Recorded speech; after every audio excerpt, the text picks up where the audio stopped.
Good evening, everyone. You're all very welcome to the Sheep Conference 2022, bringing resilience and productivity together. My name is Mark Scott. I'm head of CAFRE's Beef and Sheep branch, and I'll chair this evening's event and also the session next week.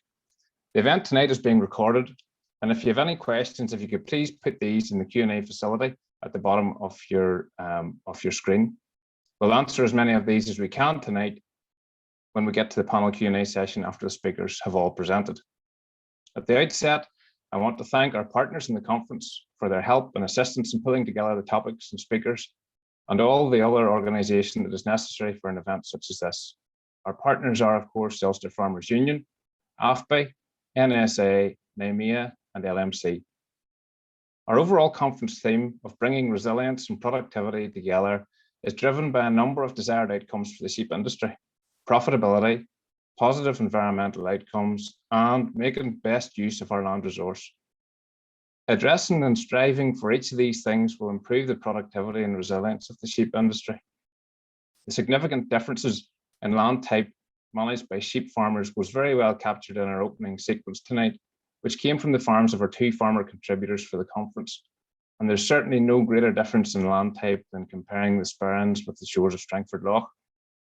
Our conference will address topics and issues relevant in both situations and everything in between. Animal health, productivity, environment, profitability, and so overall resilience are all hinged around how we use our pasture in the sheep industry. This differs depending on your land type, and over the course of the two webinars, we will look at how these factors can be brought together for the future prosperity of the sheep industry in Northern Ireland. Tonight's webinar is simply entitled Pasture Productivity. And we have a great lineup of speakers to outline, firstly, how to optimize grass production from your swards and land type. Secondly, how to maximize the utilization of the grass that you've grown. And thirdly, and perhaps most importantly, practical implementation of this on farm using various management techniques and technologies.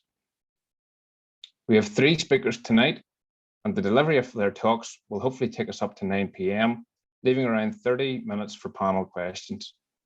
Tonight, we're also joined by Edward Adamson, Regional Development Officer for NSA, who will table the questions to our panel during that session. So moving on to speaker 1.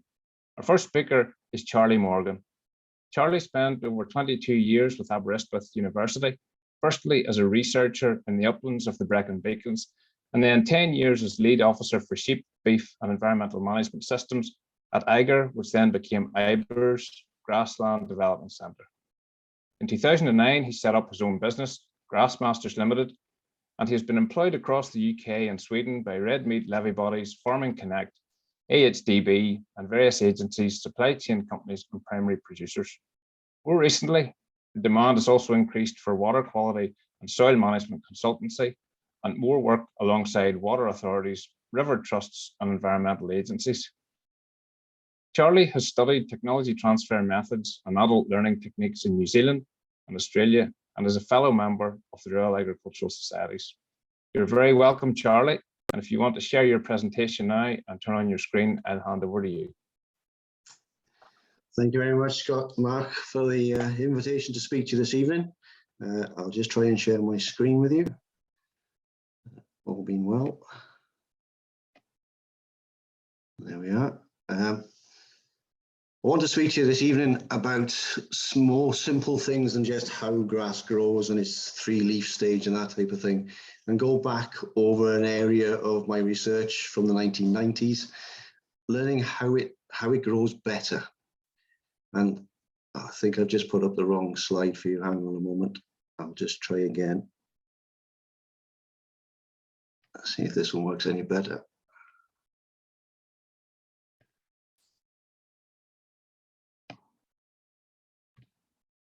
We tried this a minute ago, it all worked fine.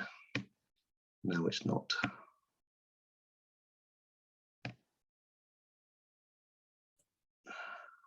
Charlie, would you like me to share it for you?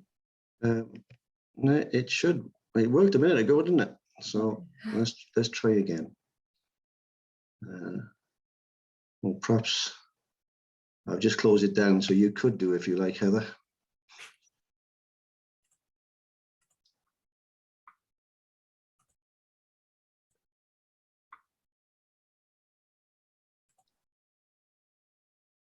Okay, so if we go on to the next slide then, Heather, please.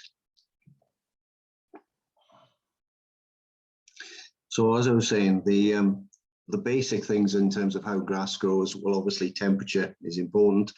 We need it to be 5 degrees at 10 centimetre soil depth to have any real long-term grass growth. Obviously day length, water and nutrients. Some of these things we have control over, some of these things we have less control over.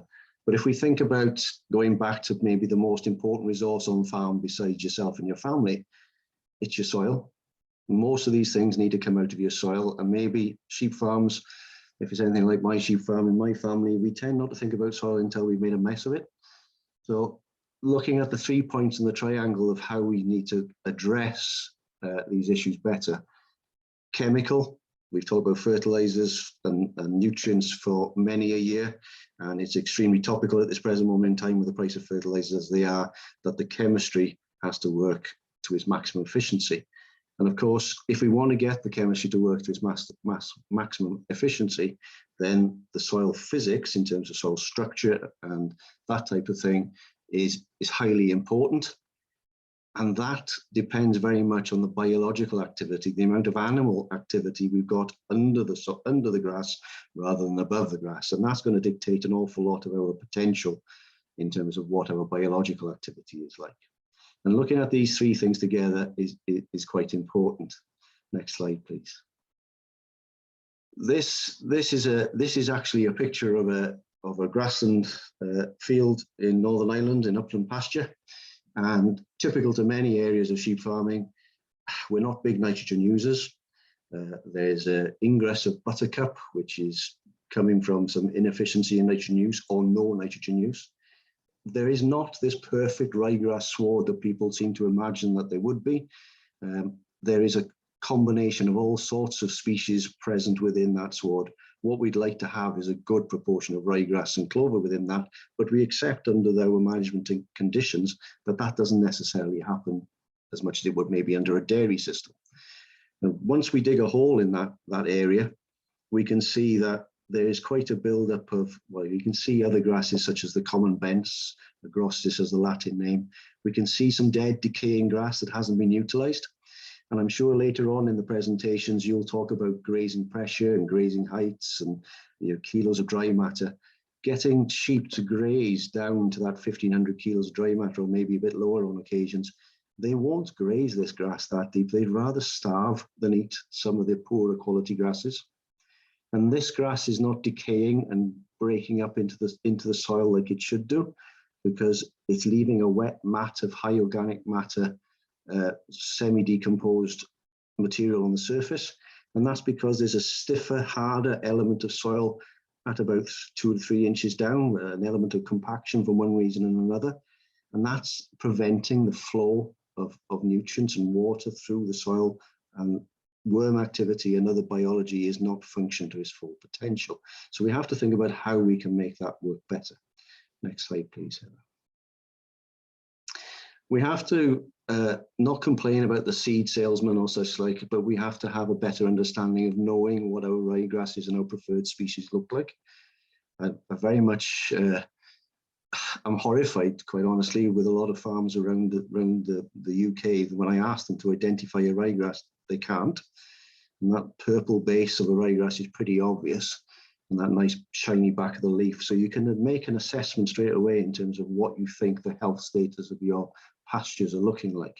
It's not all about ryegrass in sheep farming for sure. There's definitely a need for timothy and maybe cocksfoot in the future and certain fescues, and of course other species other than legumes in terms of herbs and such like. But having an understanding of identifying these species and how many you've got within your sward is going to tell you an awful lot about the performance you can expect from it and the way you're going to learn to manage it.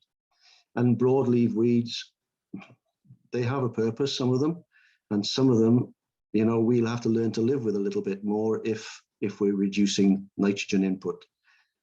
But we would like to see a minimum of 50% ryegrass within a grazing lay on a sheep farm, and pushing a little bit better towards a silage lay.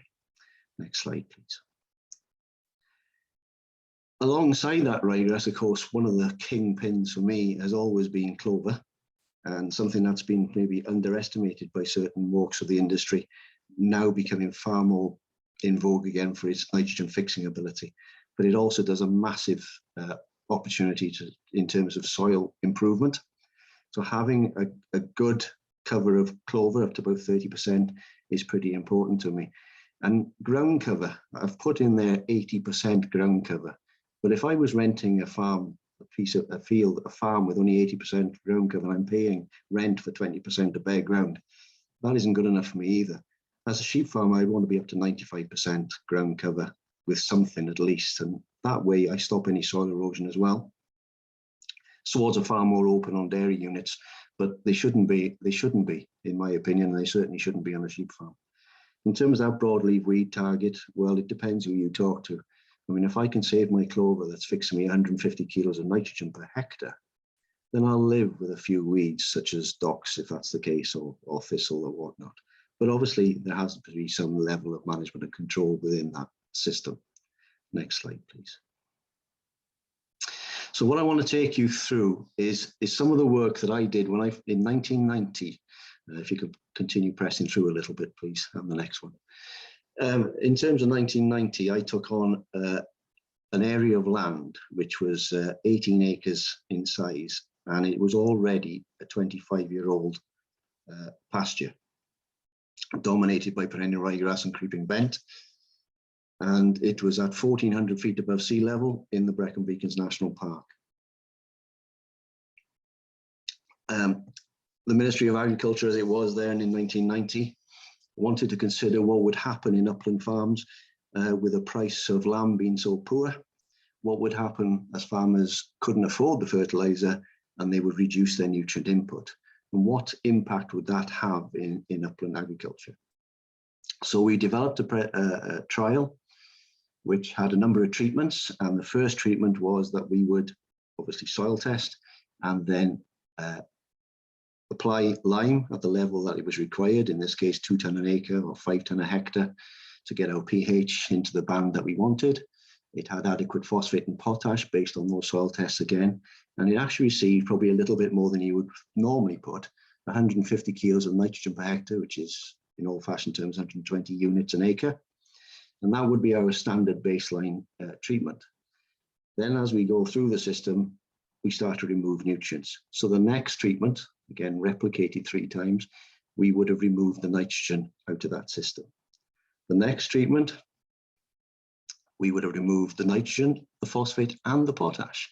So we would see what just the liming effect of a pasture would have on an upland grassland. The fourth treatment is we took all nutrients away completely and we just grazed the area. The fifth treatment, we took the animal away and we just cut it once a year, and apparently we were going to have these herb-rich hay meadows appearing and such like, and that's, you know, beautiful access for people to walk through. And the sixth treatment, we were way ahead of our time in rewilding.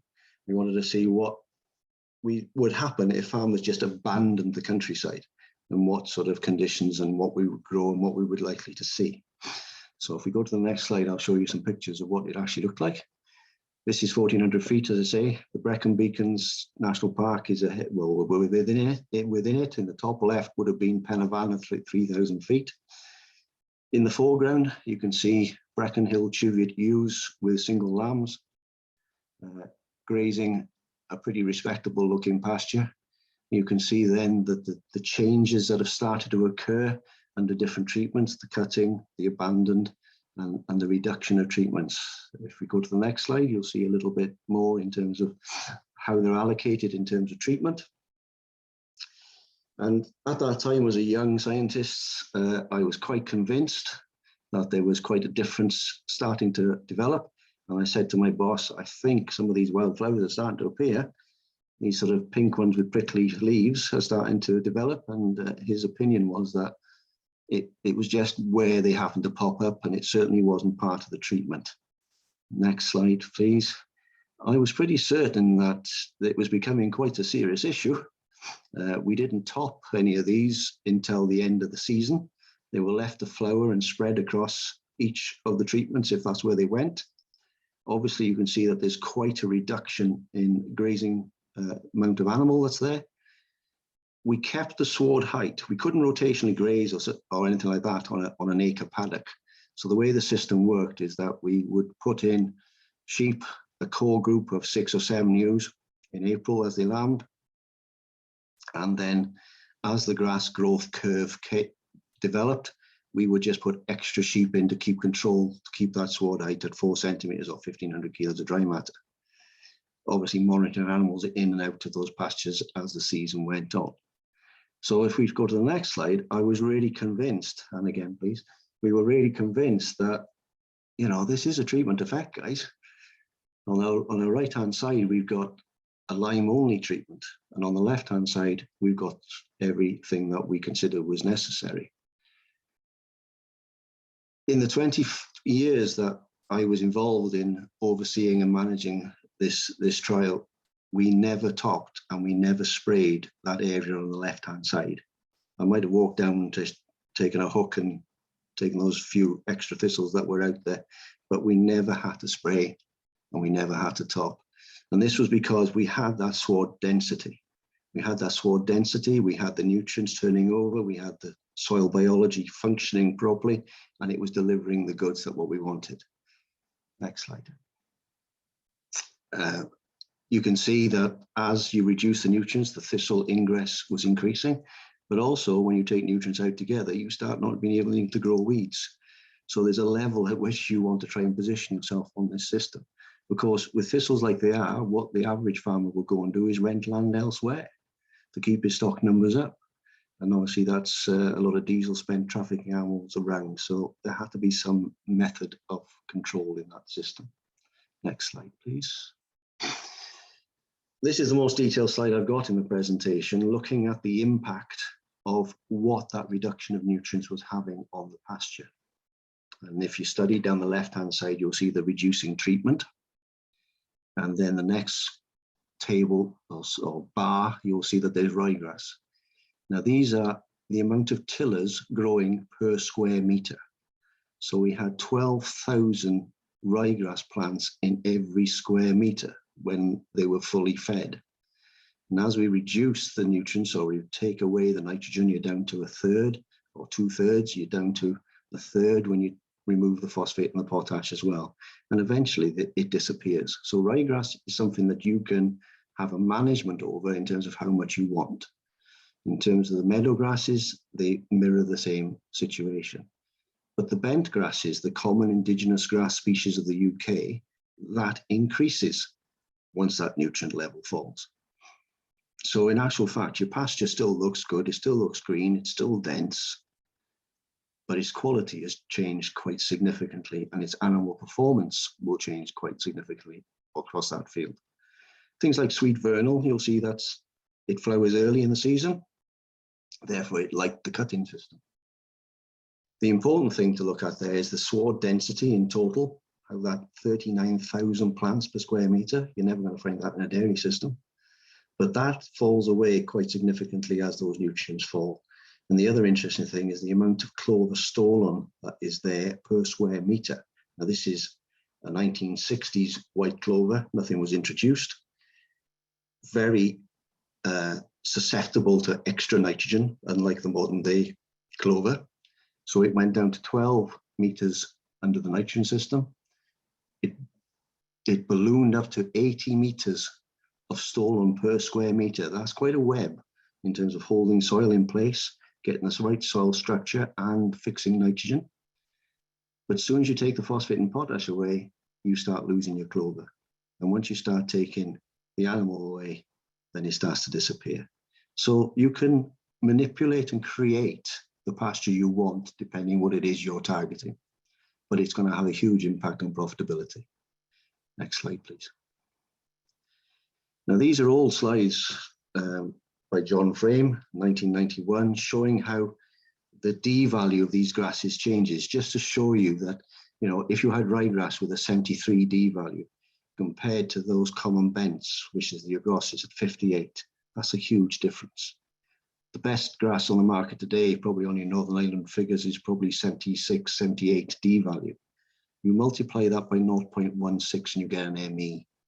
The ME of that grass of modern day will be 12, 12.5 ME.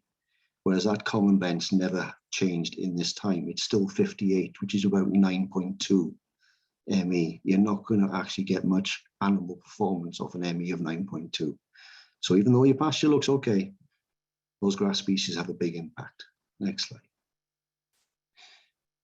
And if we're looking from an environmental point of view, then some of these more traditional species are not responsive or can't utilize the nitrogen that you might choose to artificially give them. So it's going to disappear either into the soil organic store, or it's going to end up in a watercourse. So if you are going to fertilize some areas of poorer pastures, you need to have a certain amount of ryegrass in there to make it worth your while and to justify its use. Next slide, please. Now, the important thing about this, how it sort of brings back to sheep farming in general, is the impact that it had on our stock carrying capacity, and hence the impact it was going to have on our profitability. If you take, every year is different in terms of how many kilos of dry matter you'll grow and how many kilos of meat you'll sell, but in percentage terms, the lime, phosphate, potash and nitrogen was achieving its 100% annually. We worked from there down. The yellow line, which is almost deemed an organic type system, if you like, although it wasn't, because it was artificial P and K that we were using, runs at about 75 to 80% of the output of the best one.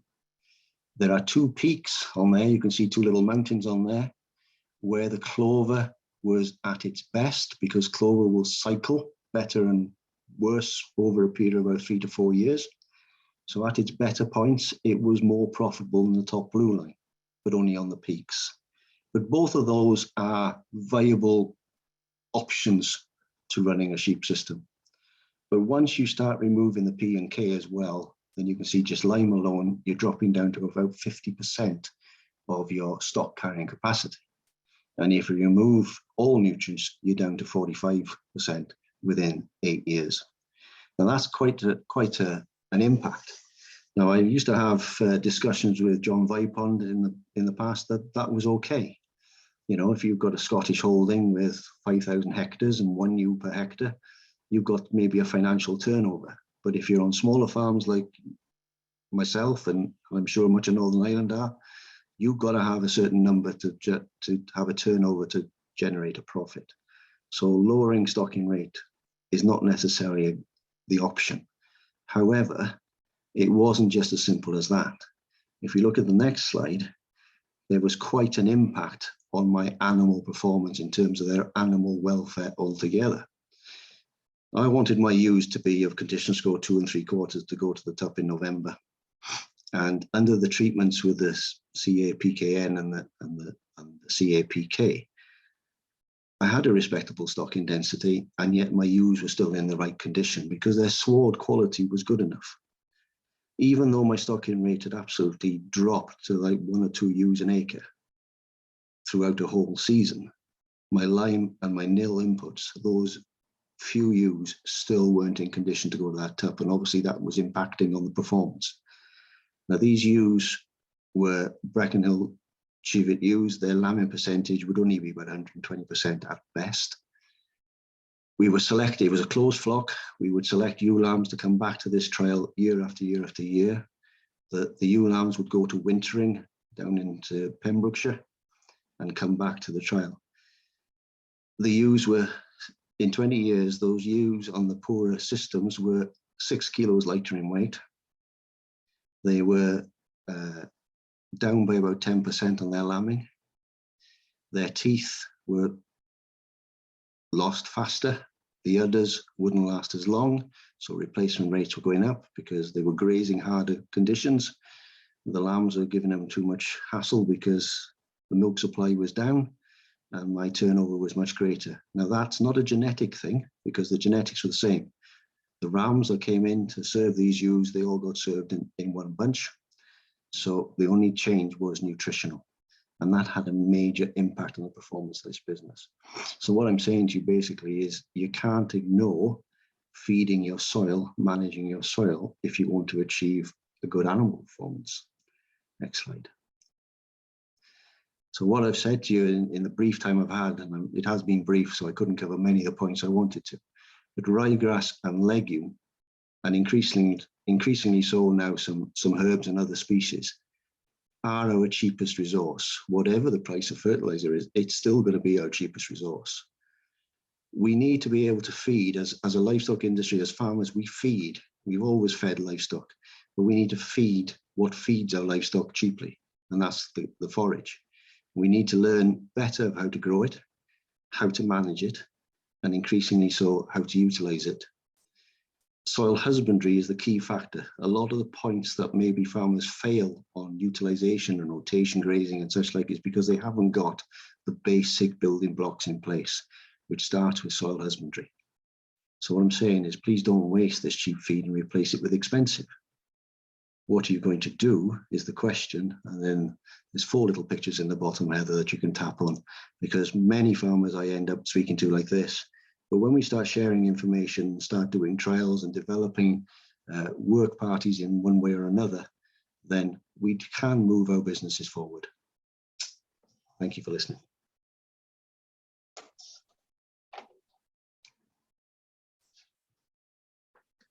Thank you for that, Charlie. Some fantastic points there on clover, and you were saying about it coming back into vogue again, the great benefit that it delivers both for the animal and the environment, and also the importance of phosphate, potash and lime. And there'll be some good questions, I'm sure, come through for the panel discussion on that. And very importantly, the necessity for livestock in the upland, which was well demonstrated by some of the photographs that you shared with us. Just a reminder, folks, for the audience, your questions go in the Q&A facility. So if you hover your mouse over the bottom of your screen, the Q&A button will appear, and we'll table those after all 3 presentations have been delivered. Moving on to our second speaker for this evening, Philip Crichton from Teagasc. Philip graduated from UCD with a degree in agriculture science and went on to complete a PhD with Teagasc Moorpark and UCD, investigating the impact of varying levels of perennial ryegrass content on sward production potential. Additionally, he also investigated methods of reseeding grassland pastures. Until very recently, Philip led the sheep grassland systems research program at Teagasc Athenry, and during his time in this post, he established the sheep research demonstration unit there. Philip was recently appointed Sheep Enterprise Leader with responsibility for managing the overall sheep research program in Athenry. Again, Philip, you're very welcome, and we look forward to your presentation. And I see you've started to share that now, so I'll hand over to you. Thank you. Brilliant. Thanks very much, Mark, and thanks very much for the opportunity to speak tonight at the conference. It's always great to get invitations to speak at events like this. So I suppose, as Mark outlined, I'm just going to quickly go through, I suppose, a little bit more on the management side, pulling from, we say, the research trials that we've been conducting here in Athenry over the last number of years in terms of grassland management for sheep, and some of the key areas that we've been working in, and I suppose some of the key outcomes from it. Right, skipping ahead a bit. So just really what I want to concentrate on this evening is, I suppose, grazing infrastructure, grazing management then within that, and I suppose a little bit about grass measuring and grass budgeting. You know, we're talking about grass productivity, and we're talking about how to get the most from it for our sheep farms. And I would say that is a vital part of the picture. Just to put things in context a little bit, I suppose, is why would we be talking about grassland, you know, utilization and productivity for sheep? I'm not going to go through all these figures, but just some of the figures that we would have coming from the Teagasc National Farm Survey in the middle box here would show us that on our average farms, you know, we're looking at a stocking rate there of about, you know, 8 ewes per hectare. And I suppose these, I should say, I'm coming at this from we say a mid-season lamb and flock on more intensive type grassland rather than the uplands. But we're talking about a grassland utilization figure there of about 5.6 tonnes on average on these farms that have recorded, and that's coming in then on these farms with a net margin in terms of pounds per hectare of about 130 pounds per hectare. If we compare that to some of the work that we've conducted here in Athenry, and these figures are coming from results of the PhD studies of Elizabeth Earle, who worked on grazing systems with us here, we can see that by increasing the amount of grass that we utilise, we can increase the stocking rate, the stock carrying capacity, as Charlie was talking about, and also ultimately then we're greatly increasing the profitability of the farm, by up to about 4 times the profitability there, coming in at about 540 pounds per hectare in terms of net margin. So very, very worthwhile, I suppose, focus on grassland when we see the effect that, you know, increasing our grass utilization has on our bottom line. Basically doubling our grass utilization increased our profit 4 times. And I suppose a key figure there, and look, I'm conscious that every farm is going to be different. Everybody's going to have different circumstances there in terms of the capacity of their farm to grow grass. But if we take it in a simple metric that we can use is that, from our experience of these grazing trials, is that if we grow 1 ton of grass within, you know, a rotational grazing system, a rotational paddock grazing system, if we can utilize about 85% of that, from our studies, we've shown that you know, the feed budget required to support a ewe and our lambs for the year is about 850 kilos of grass diameter. So at 85% utilization, that 1 ton grown then supports that ewe and our lambs for the year. This is a slide I often use when I'm trying to talk about, you know, the key areas or the key steps in terms of, in order to make grazing systems work for sheep, and look, it's across dairy beef as well, but in order to make the thing work, we have to focus on a lot of key things and a lot of different parts of the jigsaw, we'll say, that has to come in. I'm not going to cover all of these tonight. Charlie has done a very good job in terms of emphasizing the importance of soil fertility and soil health. It's where everything comes from, and it's the key first step, building block. If we don't get that right, you know, really the rest of the steps here are not going to function. And he's done a good job on that, so I'm not going to concentrate on that. I'm going to concentrate mainly on these middle ones here, as I said, the infrastructure, the management, and the kind of putting a bit more control or measurement on it. So the first area then is our infrastructure, or our paddocks. I'm not going to spend too long. As Charlie said, a lot of you will understand this concept, but I suppose just to reinforce the reason why we talk about rotational grazing or paddock grazing is that we do have to remember how the grass plant behaves. And again, I'm coming at this from, you know, mainly a perennial ryegrass based sward, trying to get that, you know, high production, high animal performance. And the principle behind it basically is that as you defoliate the plant, it will then start to develop a new leaf, and in the main part of the grazing season, that will start to occur after about 3 days, and fully developed its first new leaf after 7 days, after a week. That process is repeated then for the second leaf and then the third leaf. Okay, so after 3 weeks, 21 days, you have 3 live leaves. And at that point, then that's the point where we graze the plant. Okay, in terms of utilization, in terms of maximizing our return for growing that grass, that's the point that we want to graze that for the main part of the grazing season. Yes, in the shoulders, in the spring and the autumn, as growth conditions are slower or lower, you know, that process will take that little bit longer. But by and large, this is the process that takes place. At that point, then we want to utilize that. We want to graze that, or the plant will start to, the first leaves that formed will die. And again, it puts energy into producing a new leaf again. Only ever 3 live leaves. So that's where the rotational grazing comes from. And again, you know, it's been mentioned already in terms of, you know, the costs have increased in terms of nitrogen inputs, certainly in terms of trying to grow this grass. So is there things within our control that maybe we can do to lessen the impact there? And certainly management or putting some sort of a grazing plan in place is certainly within our control. Why paddocks? Look, it's going to improve our utilization, it's going to improve our production for the reasons we've outlined there. We're grazing the plant at the right growth stage, at the right time, and we're also maximizing the regrowth potential of the plant, and we'll come to that in a second. It'll improve animal performance, as Charlie has already outlined, by keeping the quality of the plant, reducing the dead material, reducing the stem. If we allow that plant to go into a stronger stage of growth, that's going to reduce animal performance, and also it gives us greater flexibility and control in terms of managing. just a simple example, I suppose, and again, I suppose pulling from what we've been looking at here in terms of grazing divisions and the impact on management. This is an example that I give in terms of if we were to look at an average 100 ewe flock stocked at 10 ewes per hectare, we would be saying we'd want about 5 grazing divisions of 2 hectares or 5 acres each. And these could be permanently fenced, or, you know, we can utilize, you know, temporary fencing with some strategically placed permanent fencing and then temporary divisions off that to create these divisions. You know, I am conscious that, you know, these things do cost money, but I'm hoping that I can convince you that it's money that's well spent. So I suppose you say, well, where is he getting these figures from? Why is he talking about 2 hectares, 5 acres? I suppose the aim is that we want to graze out this field in 5 to 6 days, okay?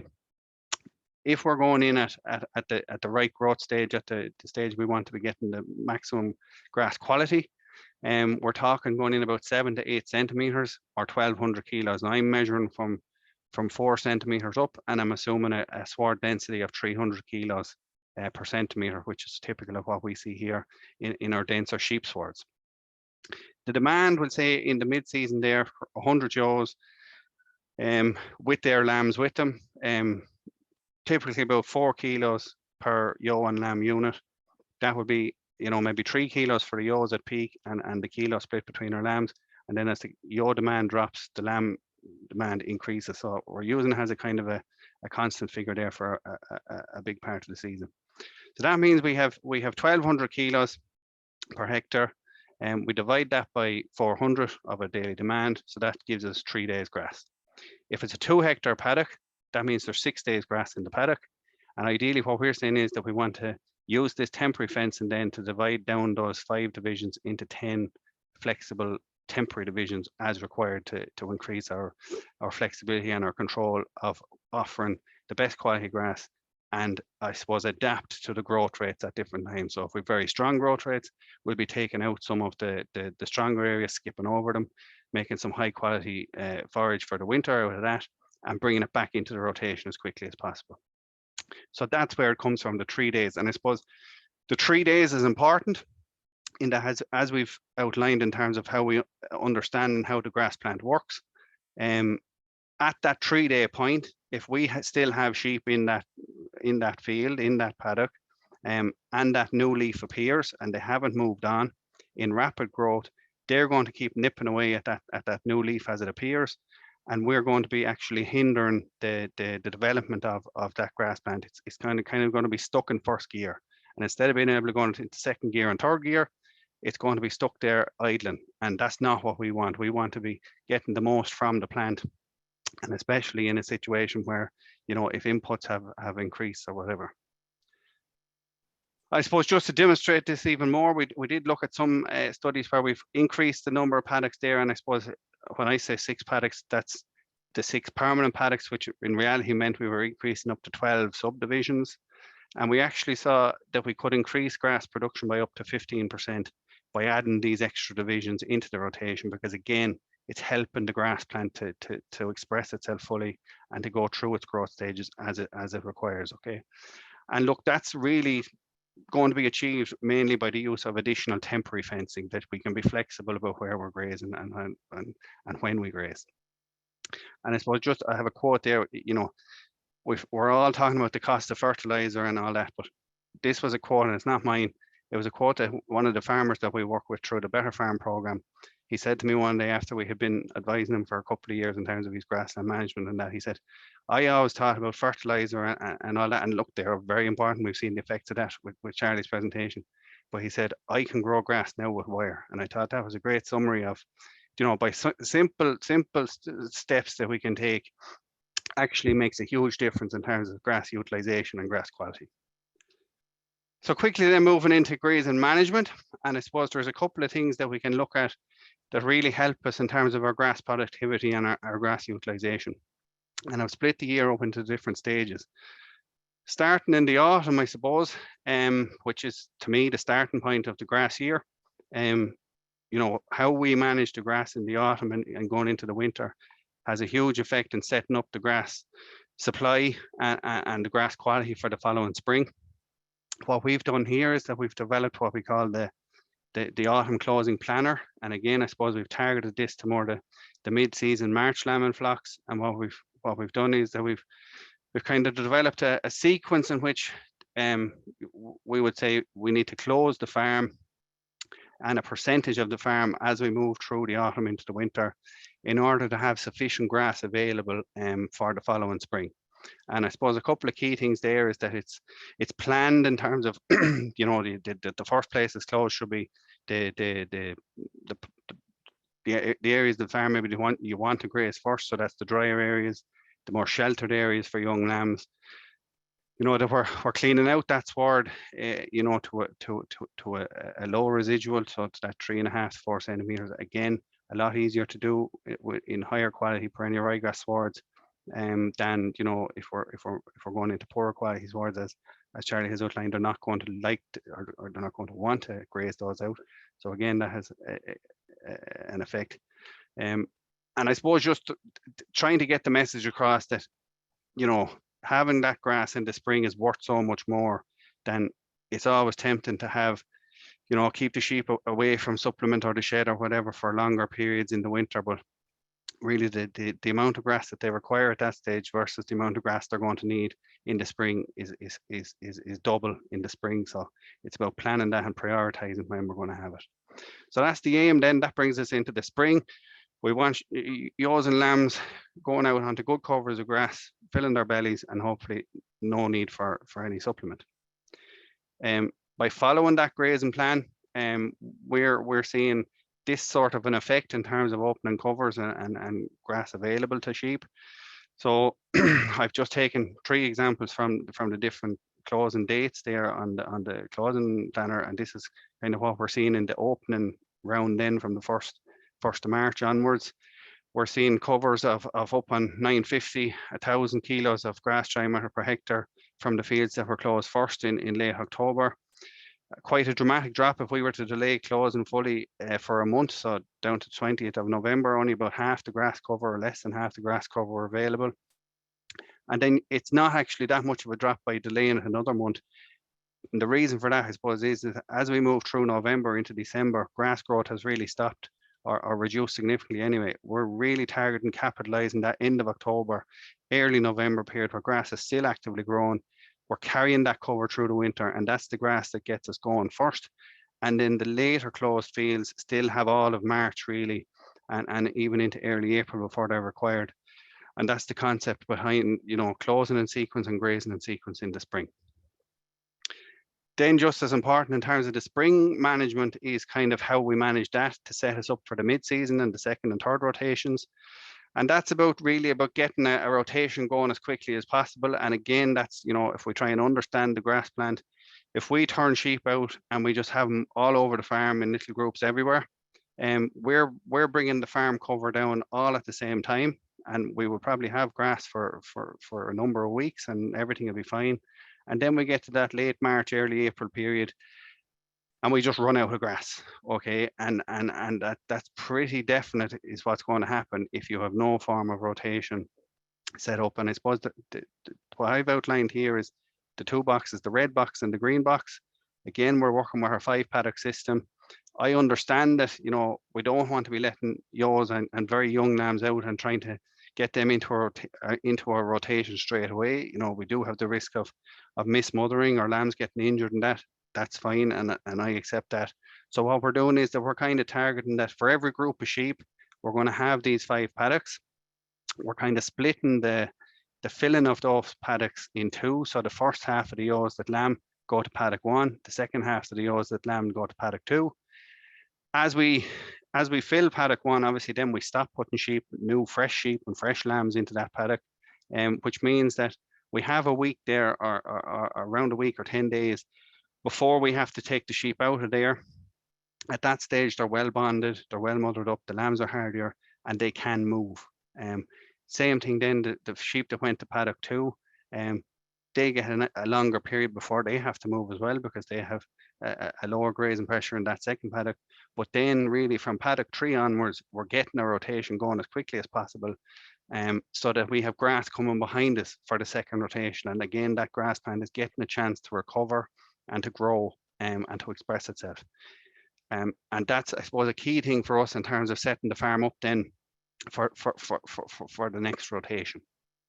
So in terms of the mid-season then, look, the objective here is high animal performance from a grass or forage-based diet only. So I should say that most of our swards now, we have moved to including high levels of white clover in the sward now as well, to reduce some of our nitrogen content, and maybe we can talk about that later on more. I'm just concentrating more on the management here.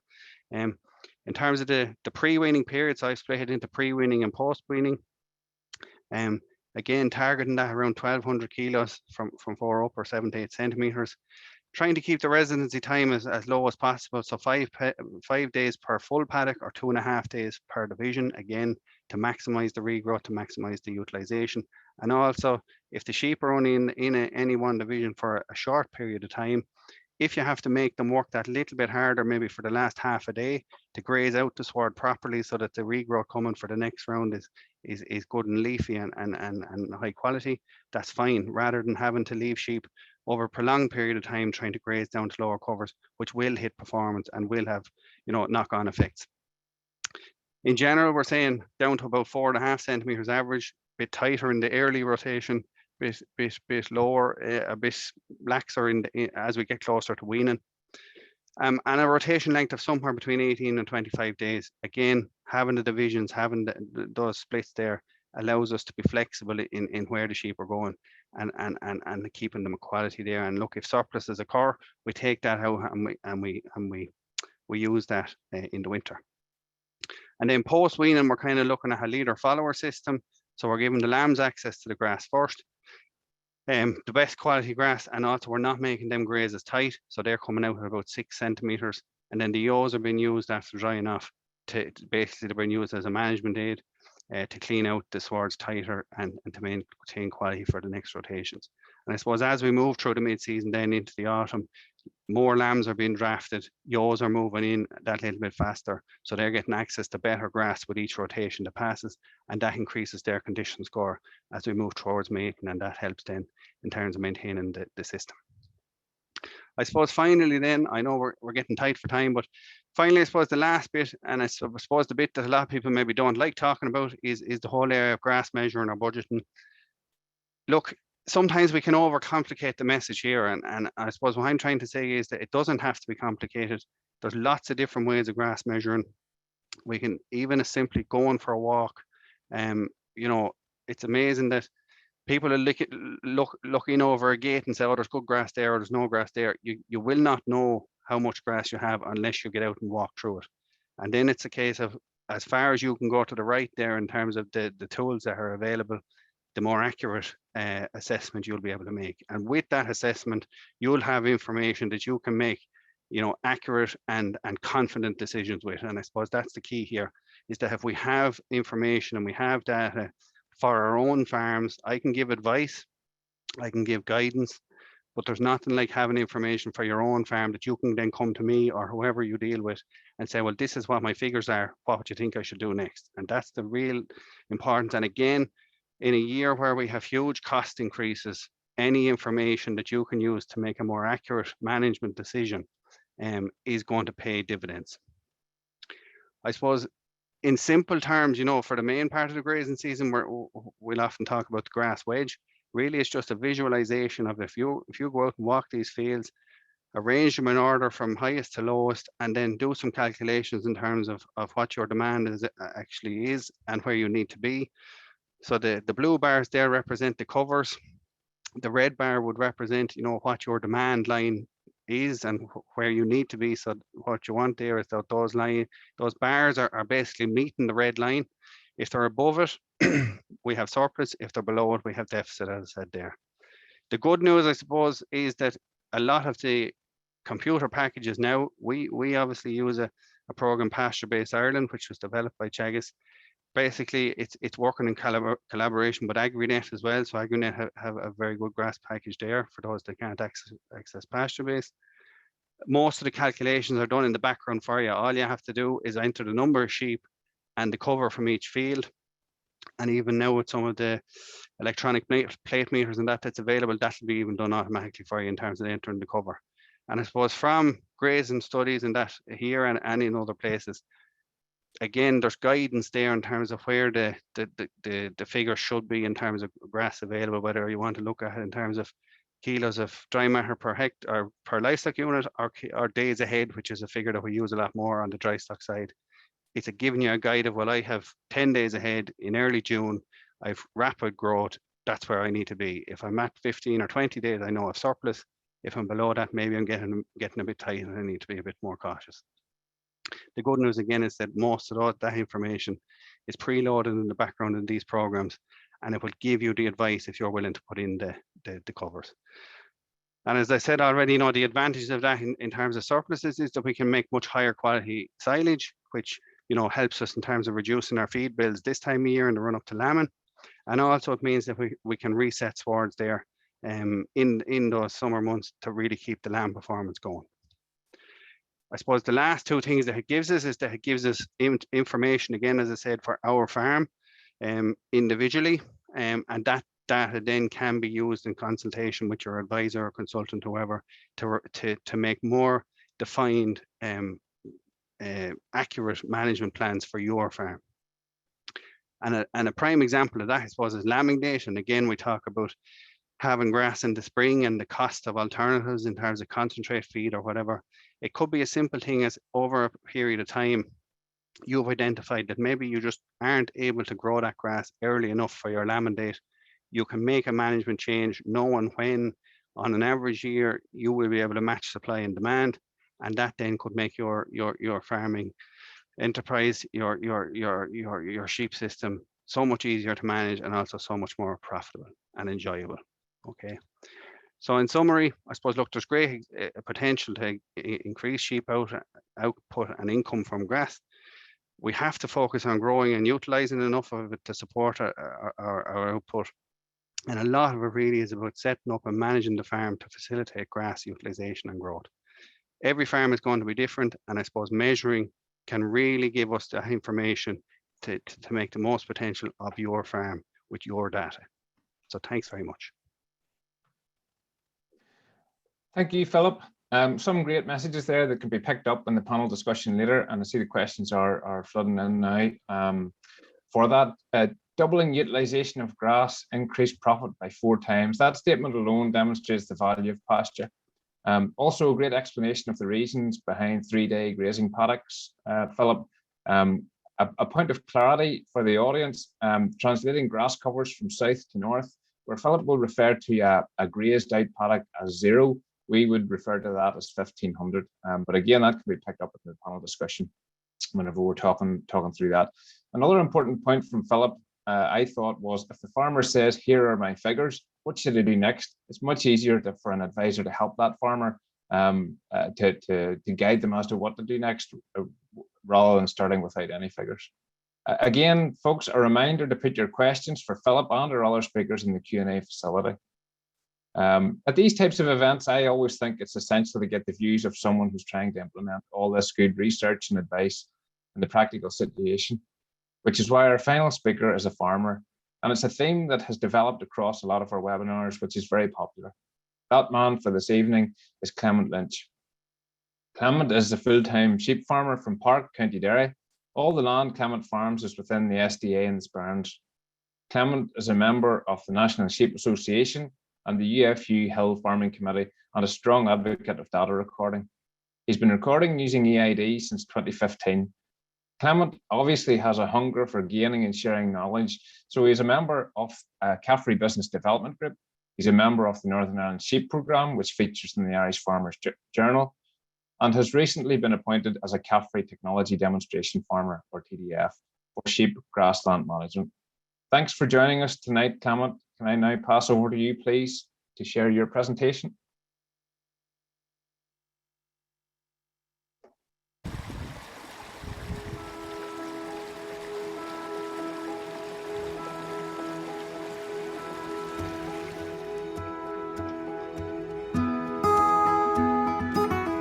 My name is Clement Lynch. I farm outside Park in Claudy in County Derry. I run a hill farm, all sheep. I farm 215 hectares of land, 60 of it green fields. and the other 155 hectares of it would be a hill farm. I have a 520 ewes going to the ram and 60 ewe lambs, and I run another further 80 ewe lambs for replacement that don't be put to the ram. My land's in a severely disadvantaged area. We would have a high rainfall in this area as well, so it's challenging times, especially in the spring, getting growth started and things like that there. We would be pretty late here, probably into the end of March, beginning of April, before we would have any growth. I run a closed flock. My ewes have about 160 black-faced lanark type ewes. I have 100 mule ewes, and the rest would be Suffolk and Texel bred. About 100 of the black-faced ewes are topped with this year a Swaledale ram, and all the replacements are kept. The other 50 ewes are topped with a blue Leicester ram for my mule ewe lambs, and they're kept as well. My mule ewes are then crossed with a Suffolk ram, and the majority of them are kept for replacements as well. I record birth weights and daily live weight gain in my lambs, and I make my decisions on my replacement Suffolk and Texel lambs all based on live weight gain in the first 6 weeks of life. My ewes start to lamb in the last days of March, beginning of April, and I lamb in 2 batches. My first batch of sheep lambs is my crossbreed ewes, and then 10 days later my black-faced ewes and my ewe lambs lamb. I just split them so that I have the facilities in the yard at home here to house them for lambing. So, and that leaves me that my lanark type ewes, the lambs are about 3 weeks old around the beginning of May, and that leaves them that they're at an age and a size that they can go back to the hill again to graze the hills. This is one of my hills that I farm. There's about 70 hectares in this hill. And this is where I graze my black-faced ewes. You'll see maybe in the background the ewes are grazing on it at the minute. These sheep come back to this hill on the 15th of December after being with the ram for 2 cycles. And they will remain here until scanning time, which will be the first week of February. These sheep will be taken down then and housed, and they'll stay in the house till after the lamb. And the ewes with single lambs will return here first week of May and will be here the rest of the year. This is how I manage it. I use black-faced ewes to manage this hill. In the summertime there's always plenty of grass here, but at this time of the year grass is scarce on the hill, and the ewes will eat the heather, and this is where I can keep the heather at a good height. As far as I would be concerned, would be good for environmental. Nice short heather is good for birds and things to nest in. That's the reason why I would keep black-faced ewes, is to manage these hills, and that's the only reason I would have them. This area is the first area that I divided up into paddocks. I done this in the spring of 2021. This field here used to be just one field. That divided into 4, and the next field beside it I divided into 3. I done that because I noticed that for quite a period of time there were areas in the field where the stock didn't graze as tight, and other parts of the fields was grazed down very bare. So with these paddocks I'm able to graze it and control it better. I can force the sheep to eat the areas where maybe before that they didn't eat, and I'm moving the sheep every 3 days, so it's not having any big effect on how they're thriving. And then the next area across here is where I've my next 7 paddocks, and I have them. I've just a couple of bits of electric fencing to go up, and that will be them sorted out for another 7 paddocks.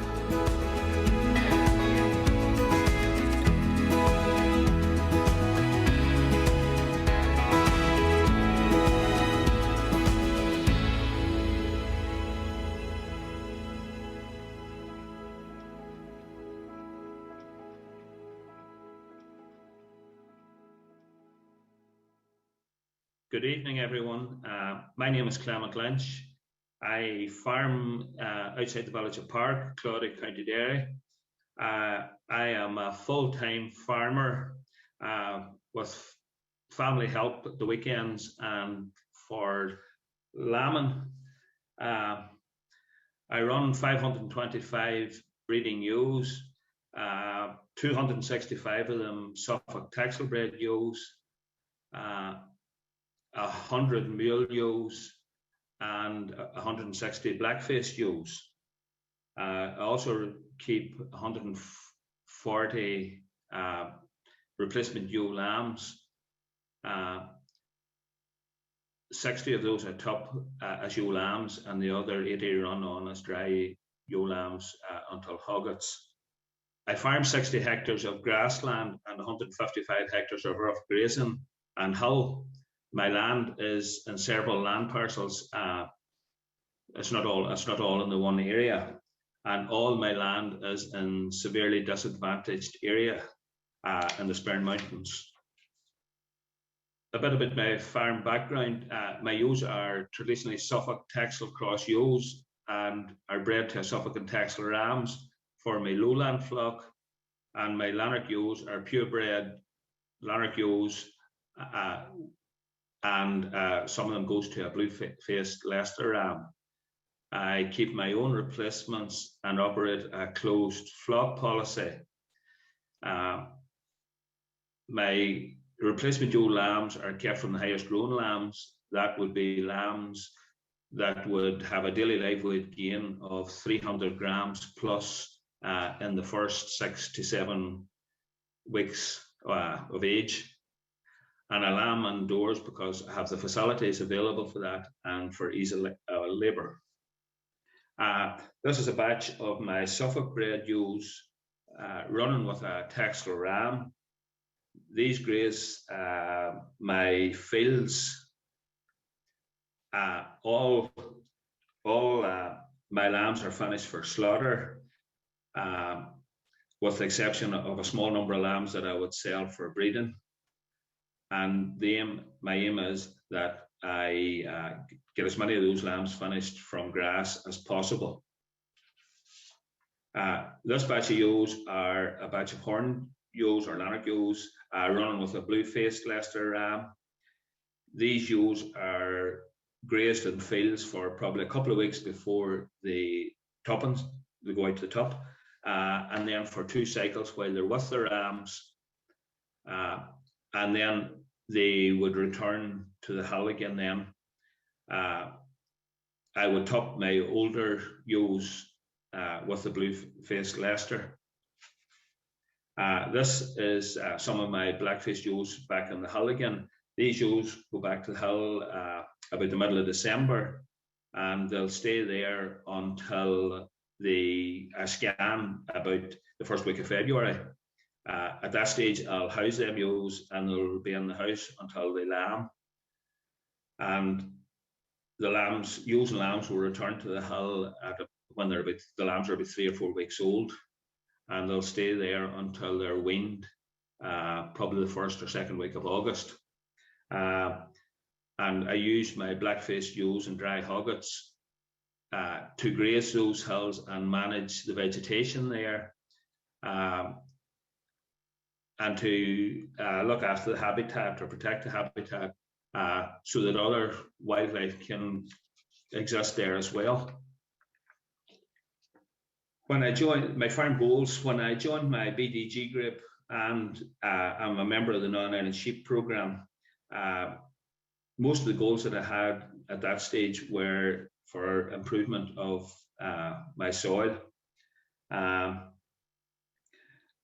Over the last couple of years, I have spread about 250 tonne of lime to improve the pH in my soils, and I'm trying to improve my soil pH, grow more grass, and utilise it better.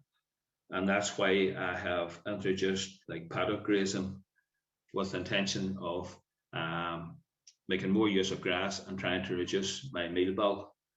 I will also use a plate meter to measure my grass and record it on the AgriWeb system, and that's where I will make my decisions about fields that I have to reseed. I'll base them on the poorest performing fields I have.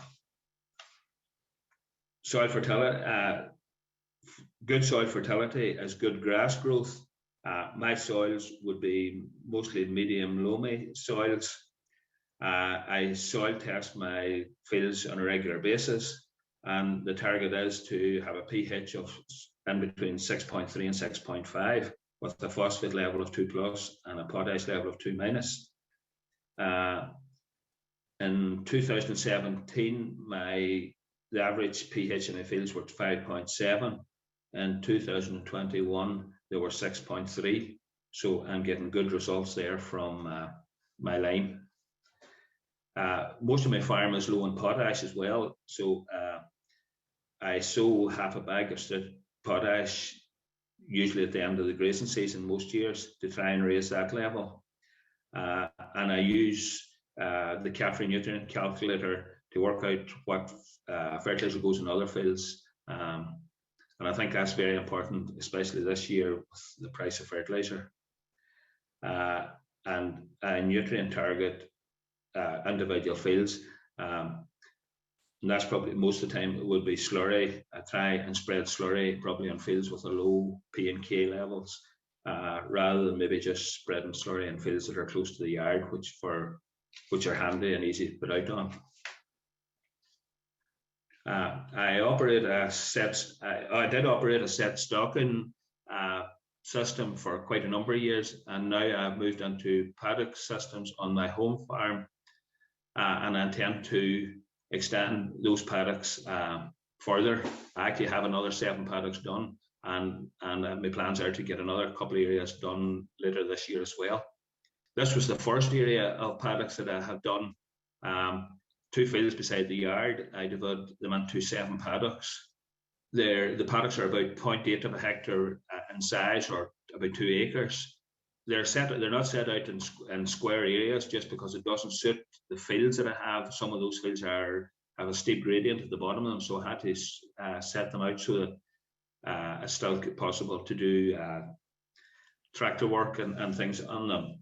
The paddocks are all have a good water system, and this is a result of I was in an environmental farming scheme, and I got a fence where I fenced out the river, and then I was able to put mains waters through the fields. I was able to place the drinkers and things where I wanted them to suit setting up my paddocks. I've used both permanent fences and electric fences to form those paddocks. On both fields, I have one permanent fence down the centre, and then subdivide again with an electric fence, which is 4 lines of sheep wire, or 4 lines of electric fence, and they're just run off solar electric panels. They're not of the mains electric. That photograph just shows, well, there's a line there where the water mains went through the field, but it also shows the divides in the paddocks. That's the summer photograph, and this is a photograph that was taken recently. These were the paddocks were grazed out probably early November, and they've been now rested, and hopefully they'll have a good covering of grass on them when the sheep start to lamb and go out in the spring. My grassland management and reseeding policy. Grass covers are measured into Agri-Net. I measure grass on a weekly basis. And from that, I'm able to make decisions on what fields to reseed based on the data that's on Agri-Net. I aim to increase the yield and quality of my grass, and especially the silage quality. My reseeding policy will be try and to do as much reseeding using mint-till, burn the fields off, disc them with the heavy discs, roll and broadcast the seed and sow, and roll them again.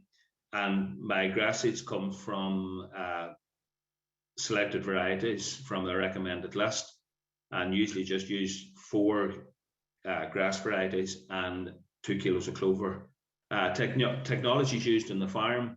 Well, the first and most important one is probably soil analysis. Make sure what your soil analysis are, and get lime on if you need pH.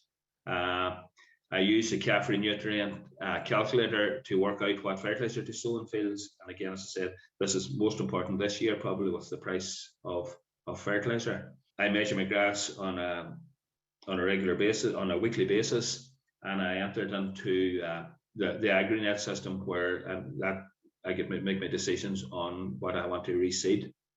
The other things that I weigh my lambs at birth, at 6 weeks or 7 weeks old, at weaning time, and then I batch them into batches, and they'll be weighed on a regular basis then until they're slaughtered or sold. And I use a shear well system for doing that. The other thing that I would do a lot of is fecal egg counts. I think that's very important to try and reduce my anthelmintic use. Future development, as I say, I want to further develop my paddock system because I think it has worked very, very well for what I've done. I want to produce better quality silage and reduce the amount of meal that I have to feed my sheep. I want to better utilize my EID system. I think there's a lot of information on my EID system that I could probably make better use of. Develop my maternal line further and source rams with EBVs, more growth from grass. I also want to try and reduce my barren rate. I have a slight problem with that there, and my black-faced ewes. I've introduced a swale ram into them last year, and hopefully we'll see results in that there over the next couple of years. The more lambs you've sold, the more profitable your farm can be. Okay, that's the finish of my slides. Thank you very much for listening.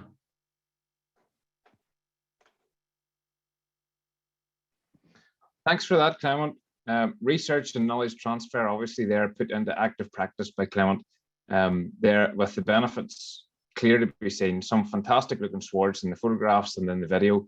And obviously, Clement, you're also an advocate of knowledge transfer schemes and all the available technologies that come along with that, as well as the advice.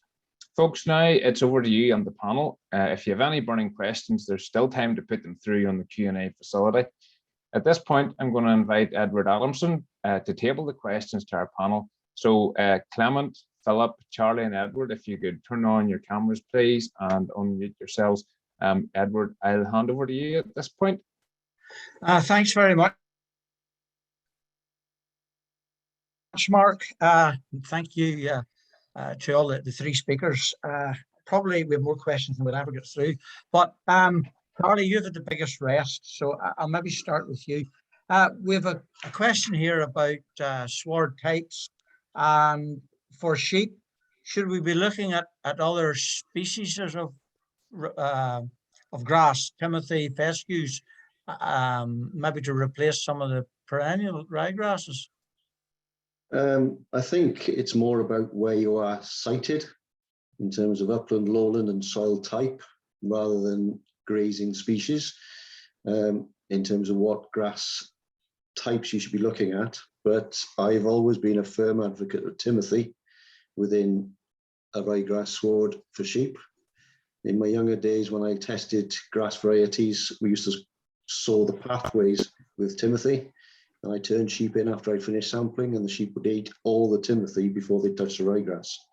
So in the spring, the most palatable grass that sheep want is timothy, but it becomes less desirable as the season goes on. So balancing your sward mixture is quite an important factor. With climate change developing, if we're seeing drier conditions, then cocksfoot and fescues have a greater resilience. So where ryegrass works, it works, but sometimes it's going to be a bit more a challenge in other areas. Thank you for that. Just while it's still going, Charlie, you talked about using NP and K, but the amount of P and K, was there a set amount, or was it to the recommendations for the crop? It was based on a soil analysis in the beginning. The indexes were at index 1 at the time.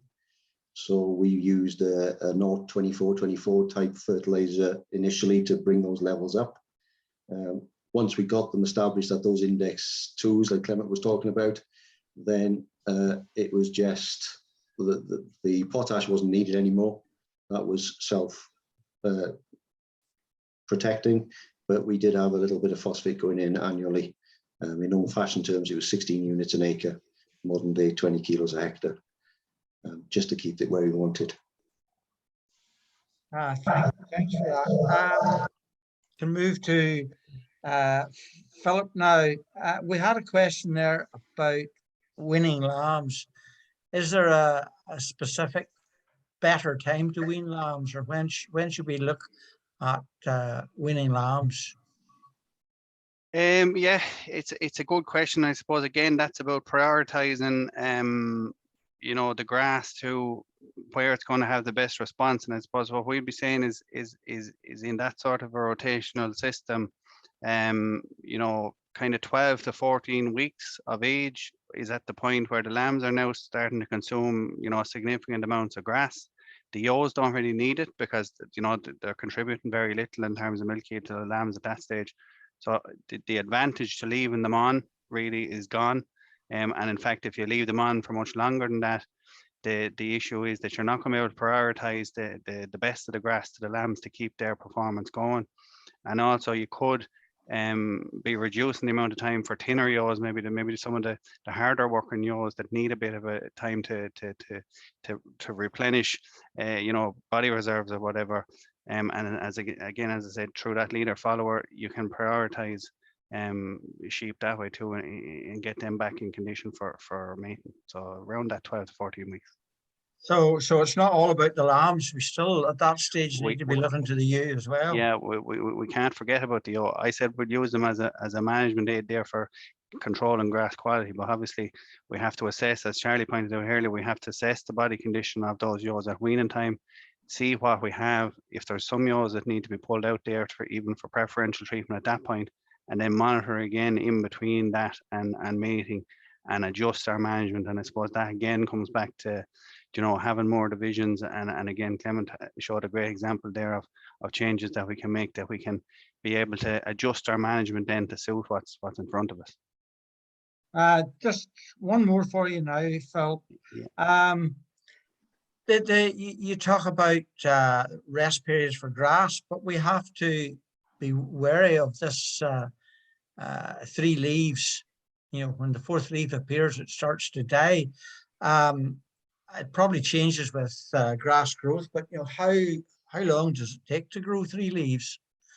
Yeah, so I suppose I should have maybe clarified that a little bit.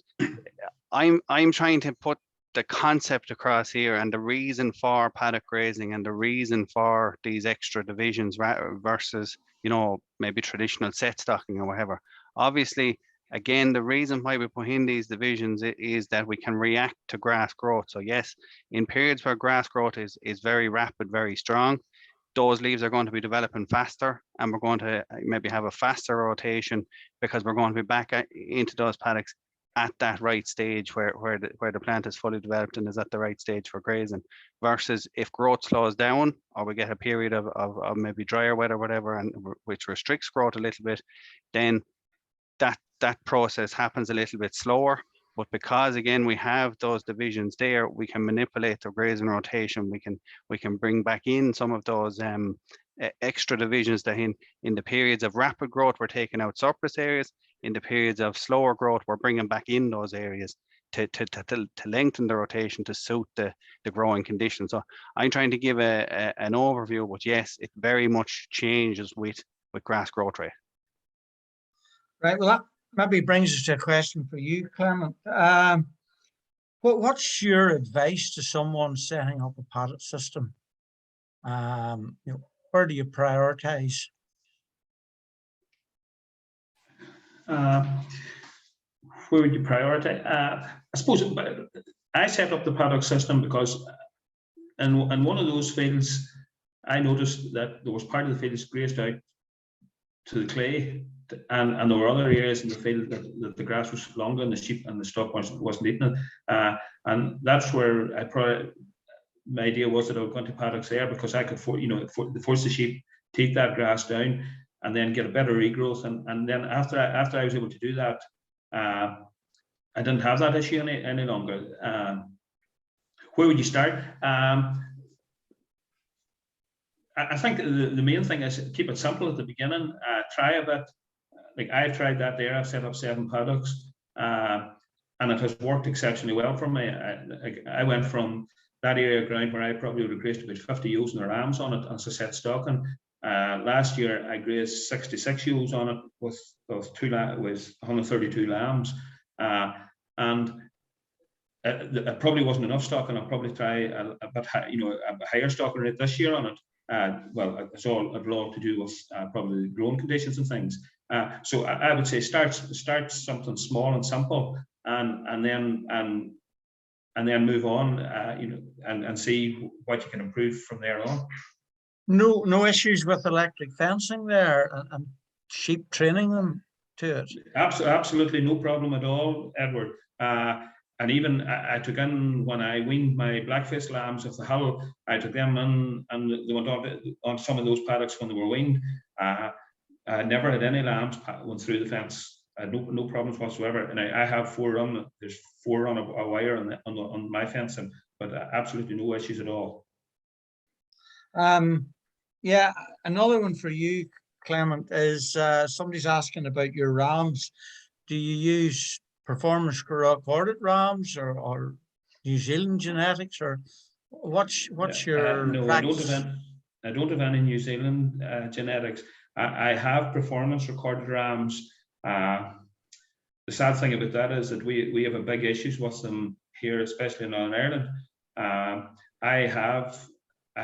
I bought a Charlie tip lamb this year, with very good. It was in the top 5% of rams for EBVs. I also bought 2 Suffolk rams, but they came out of Blessington at the Premier sale, which was an export sale. And I have another couple of rams with good performance figures as well. I probably have 4 or 5 performance recorded rams, but I would like more. Just getting access to them is the biggest issue I have. Thanks for that, Clement. Charlie, one for you. You talked about the physical state of the soil and roots not getting down to make use of all the nutrients there. What about, how do you improve the physical state?